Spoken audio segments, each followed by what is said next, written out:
In the first two episodes, Sam and I talked a lot about, science and medicine, clinical trials, but what happens, when Behind the scenes, I guess. exactly what happens behind the scenes and what happens at the end of development, whether that's phase 1 or 2. Like if you're a biotech company and you're like, I'm developing this drug, you don't really want to wait like 20 years for it to go to market. You want to make some money for your investors. So Right. in order to do that, we've got deals between these small biotech companies and big pharmaceutical companies. And they can either take the therapy or drug off the hands of the biotech at phase 1, phase 2, and phase 3. And the later the stage or phase that they buy the asset at, the more expensive it's going to be because it's more de-risked. So, Sam and I thought it would be interesting to discuss the 3 deals from the past month that we thought were pretty big numbers, very eye-watering numbers. I'll start with the first one. Yeah, go ahead. Great. So this one is an acquisition made by AstraZeneca of this Belgian biotech called EsoBiotec. And it's for a $1 billion deal. So it's quite huge. And it's for an off-the-shelf cell therapy.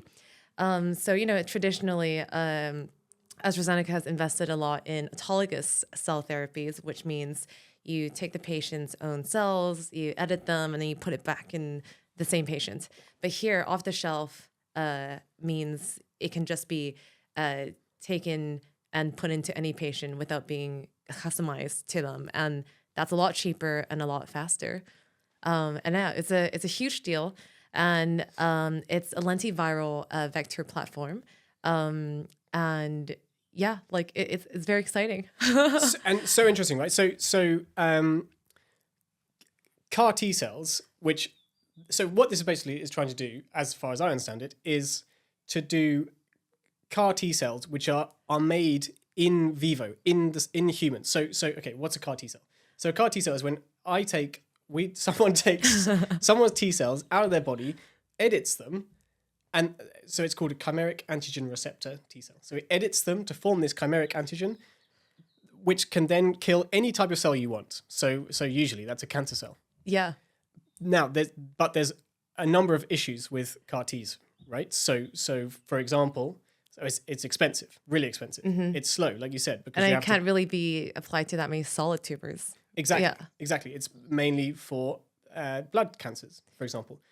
But also, what you have to do before you give someone CAR T cells is you have to do something called lymphodepletion, chemodepletion, which is miserable. What it basically is you give very high dose chemotherapy, and it depletes their immune system.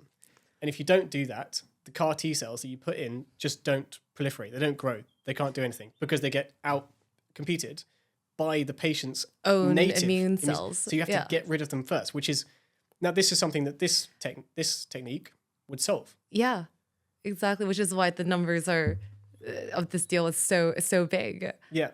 And it's a lentivirus, right? Yes, that's right. It's a lentiviral. And it's editing the patient's T cells in their own body, which in itself is a fascinating concept, right? Yeah, the fact that you don't have to take it out, and the whole process of making sure everything is clean when you edit the patient's own cells outside the body, and then the transport of the therapy and putting it back in.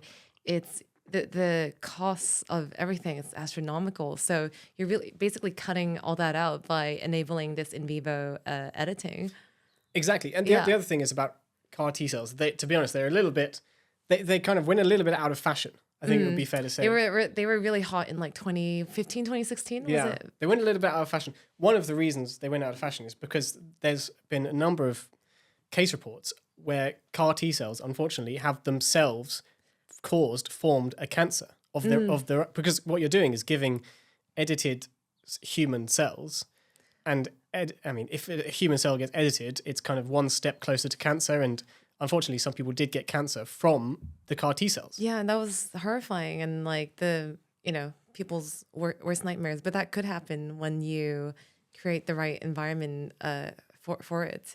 When you edit, and these are why some therapies are people have to like prove that it's not going to be cancerous, despite the fact that it's supposed to be anti-tumor.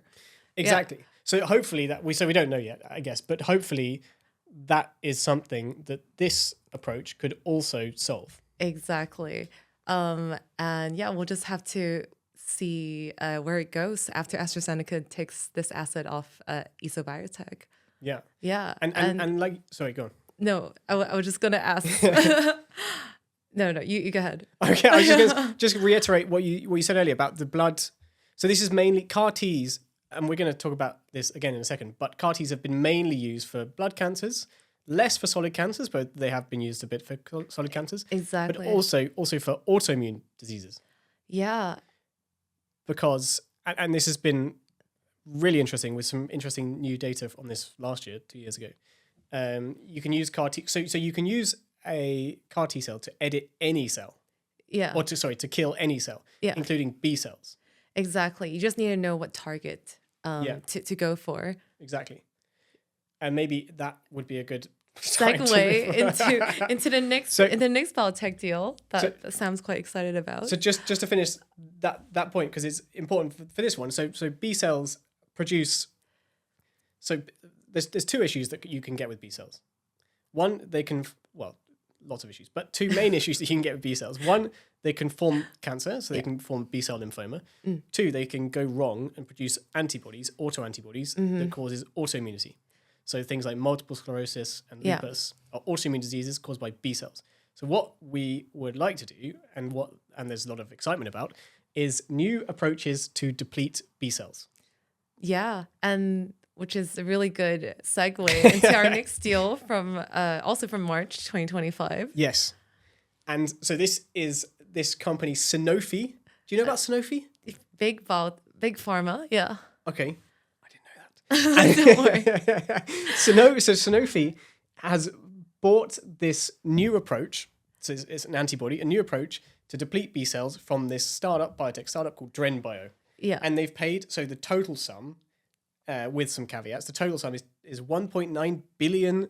That is a whopping huge number. For this one protein. So it's essentially it's a massive bet on this idea, which is super fascinating, of a new way to deplete B cells.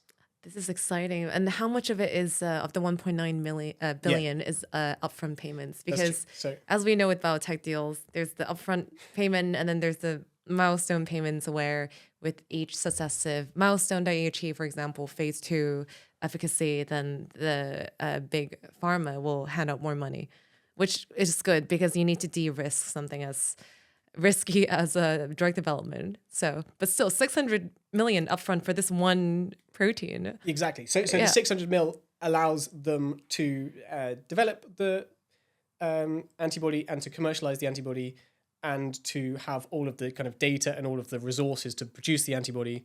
And then the 1.3 bill further, crazy number, by the way, is dependent on clinical trial success and regulatory approval, FDA approval. That's huge for DrenBio because that's a lot of money they can use to keep developing the rest of their pipeline, because this is just one of their assets and not the rest of the other targets that I'm sure they're working on.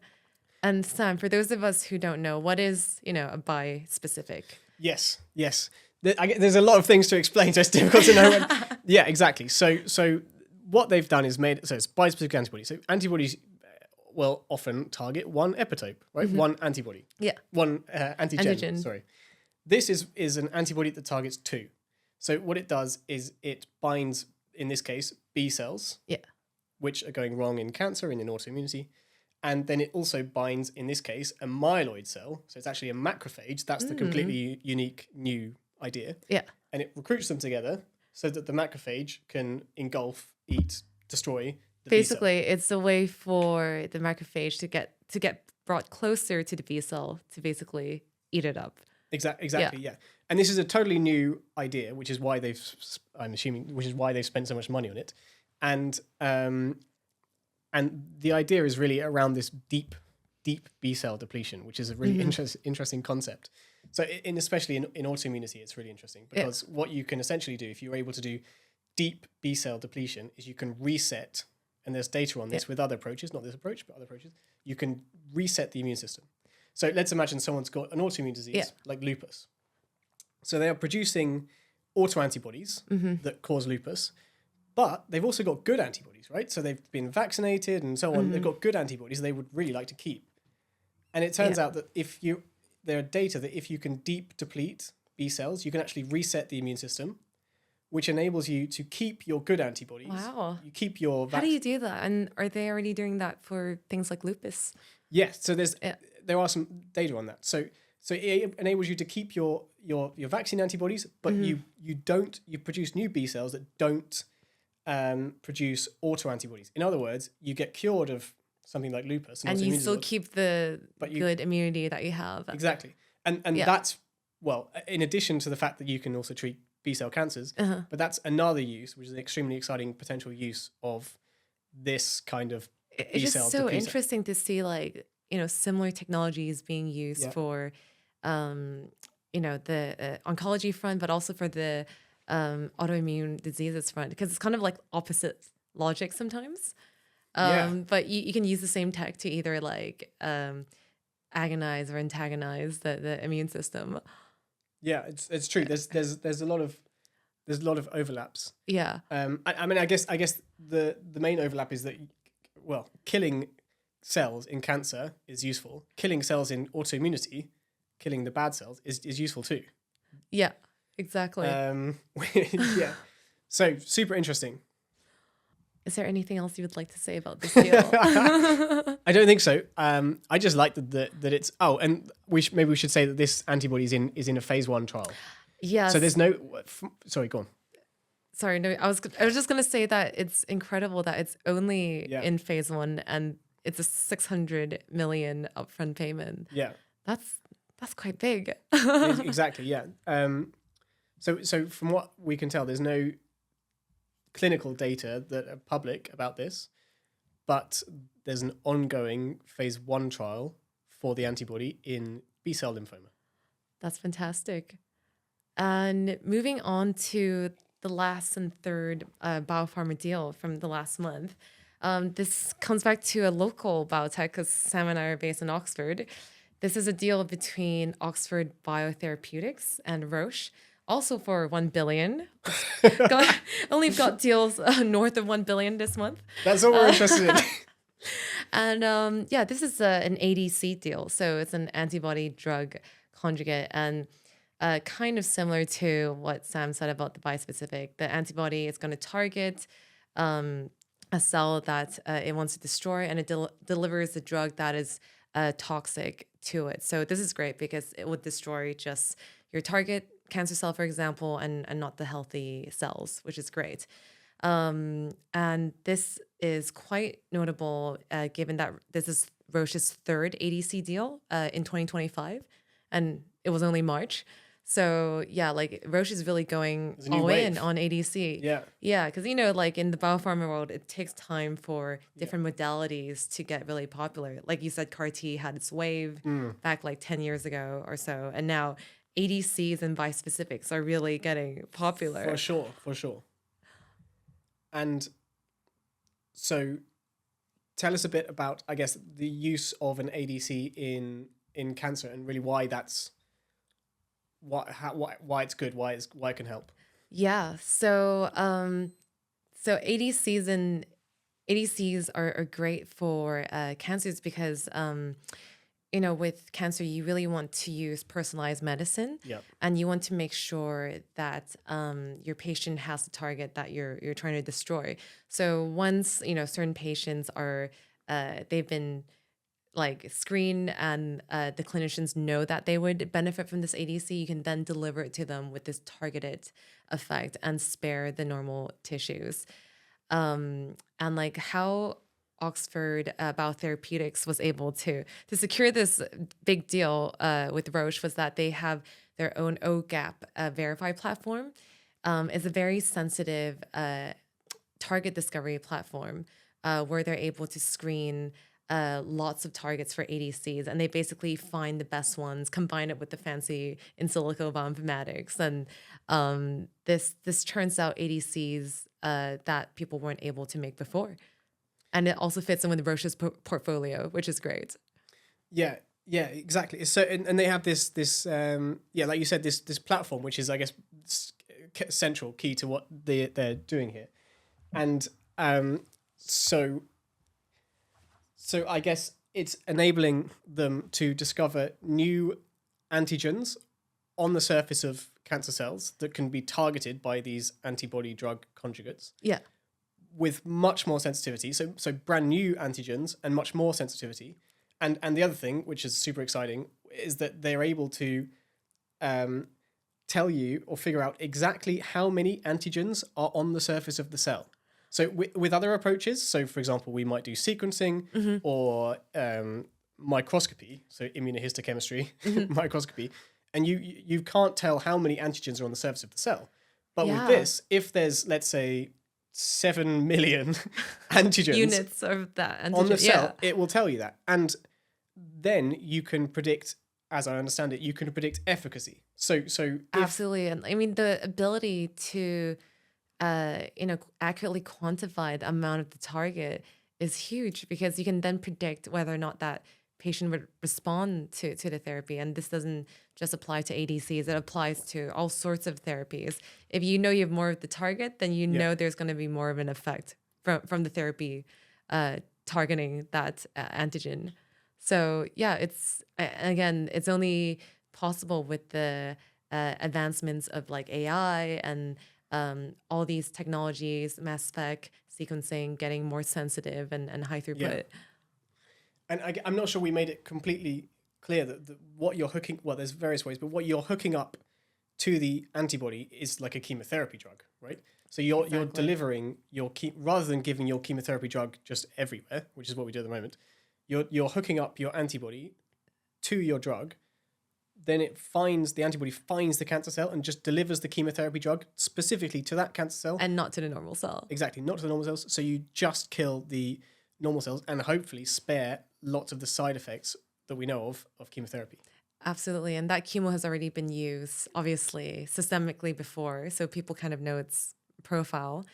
But here, at least, this spares the normal cells and spares the patient from, all the notorious side effects of chemo that we know about. And exactly. You as a clinician, you know about. So what are the, some of the notorious side effects of chemo right now, as is not personalized, and it just goes attack any of the cells that might share traits with the target cell. Exactly. Yeah. So the reason really that the way that at the moment that chemotherapy is specific for cancer is because what chemotherapy does is kill cells that divide fast. Right. So, and what other cells divide quickly in our which body? Means hair. So it kills cancer cells because they divide fast, but it also kills any other cells that are dividing fast. So exactly hair. So you might lose your hair. It kills cells in the gut, so it can cause GI symptoms, things like diarrhea. It kills immune cells. And I guess that was the last deal. And very happy that it was a local one. We're getting ideas for our future biotech that we'll build in like 10 years time, Sam. Me and you? Yeah. What are we going to do? I'm not sure. Let's ask the audience. What should we work on, an ADC or what do you bispecific? Hey, this is where we come up with our idea. Yeah. What's it going to be? We should cut this part and not put it online. AI, something AI, no? Everything has a component of AI now. Okay, we'll figure it out. Yeah, we're going to figure it out. If you all have any good ideas, put it in the comments and maybe we can work together sometime. We're going to steal the ideas. It's okay. We can build it together. Okay. But thanks for listening in on the 3rd episode, and we'll see you soon. Yeah, nice to see you, Sam. We'll talk about April discoveries next time, right? Yes, yeah, absolutely. I'm excited. Yeah, me too. All right, see you next time.